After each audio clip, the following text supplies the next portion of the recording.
Donald Trump a battu un nouveau record, le plus long discours de l'État de l'Union aux États-Unis. Le discours de l'État de l'Union, il fait ça une fois par année devant le Congrès. Le président présente un peu son programme et ses priorités. C'est ce dont on va parler aujourd'hui avec Patrick White, notre collaborateur pour cet éclairage politique du balado Info Bref. Patrick White, professeur de journalisme à l'UQAM et ancien journaliste politique. Alors Patrick, qu'est-ce qu'on peut retenir de ce discours fleuve de Donald Trump? Ben, surtout des choses, disons, pour commencer, dont il n'a pas parlé. Il n'a pas parlé du Canada, il n'a pas parlé du Groenland et a presque pas parlé également de la guerre en Ukraine, qui en est à sa quatrième année cette année, l'invasion de l'Ukraine par la Russie. Donc ça s'en dit long sur ses préoccupations actuelles à quoi 8 mois des élections de mi-mandat, hein, qui sont très, très importantes en novembre prochain. Mais il a parlé d'autosatisfaction, d'autocongratulation pendant presque 1 heure et 47 minutes. C'est un record, tu l'as bien dit. Donc, c'est l'âge d'or aux États-Unis selon lui. Tout va bien dans le meilleur des mondes, au plan de l'économie, au plan des tarifs, au plan de la réduction de l'inflation.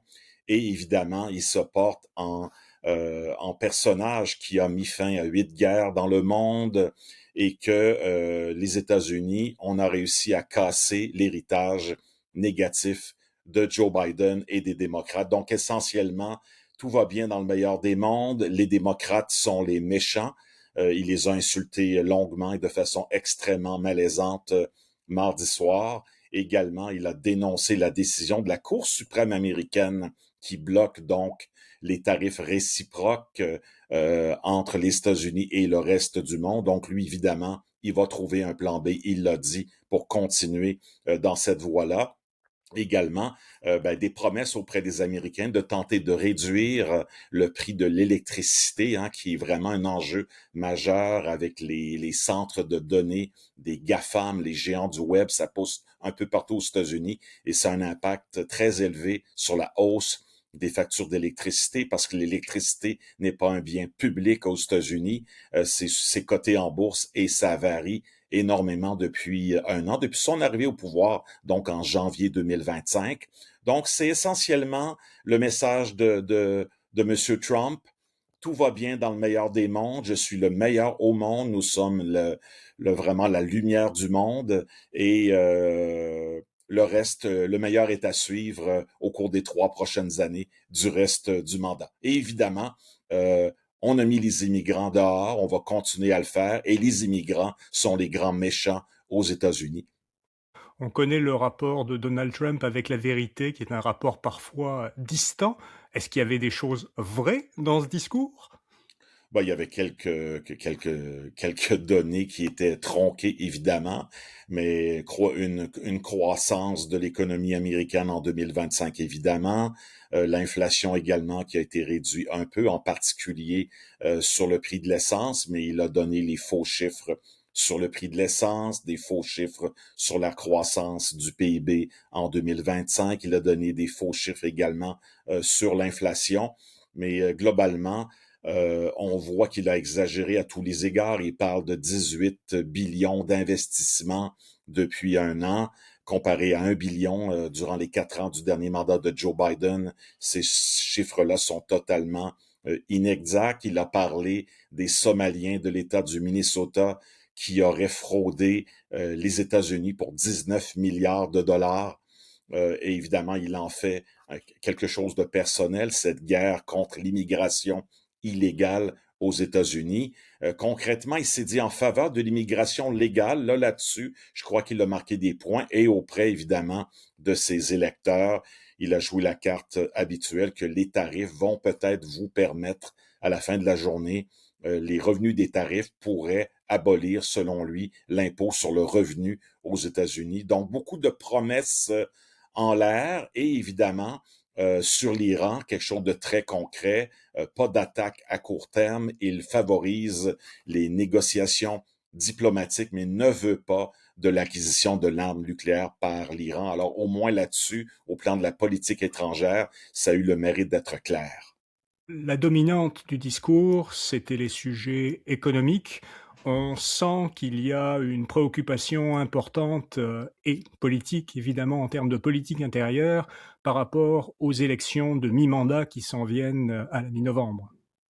Oui, exactement. Et si on regarde les chiffres du Pew Research Center, qui est le principal centre de recherche aux États-Unis, ben, il y a un enjeu majeur pour Monsieur Trump, c'est de tenter de convaincre les électeurs indépendants parce qu'il a encore l'appui de 82% des républicains au pays, mais les 2 tiers des Américains sont extrêmement déçus ou inquiets de la tournure économique du pays depuis un an. Ils ont l'impression que l'augmentation du coût de la vie leur fait mal, que les tarifs, l'augmentation des tarifs payés par les importateurs américains leur ont été refilés. Donc, les 2 tiers des Américains en ce moment sont en défaveur à l'égard des tarifs, donc ils sont contre les tarifs imposés par M. Trump. Ils ont une vision négative de l'état de l'économie depuis un an. 72% des Américains estiment que le pays ne va pas dans la bonne direction au plan de l'économie. Au plan de l'immigration, par contre, il a des appuis, il a gagné des appuis hier dans la mesure où, oui, la frontière avec le Mexique est fermée. C'est ce que la majorité des Américains veulent, mais ils ne veulent pas de cette violence-là qu'on a vue au Minnesota et ailleurs dans le pays avec ICE, donc la police de l'immigration américaine. Donc, il a tapé sur un clou, des clous, l'immigration, l'économie, pour rallier sa base, et ça va être très difficile d'aller convaincre les indépendants qui estiment que M. Trump va trop loin. Et si on regarde les sondages de mercredi matin sur les ondes de ABC News, ben 47% des gens voteraient pour les démocrates s'il y avait une élection cette semaine, contre 45% chez les républicains. Donc, c'est loin d'être joué pour les élections de mi-mandat en novembre prochain. Est-ce qu'il y a déjà eu, au-delà du sondage, des réactions par rapport, au discours de l'État de l'Union de Donald Trump?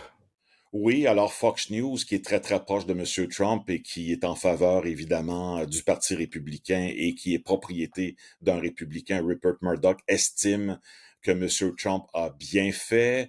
Il a parlé quand même de façon continue pendant 1 h et 47-48 minutes. En essayant de plaire à sa base républicaine essentiellement, mais on considère qu'il ne va pas faire changer l'opinion de la majorité de la population et surtout pas les électeurs indépendants qui hésitent un peu entre les deux grands partis, hein, le Parti démocrate et le Parti républicain.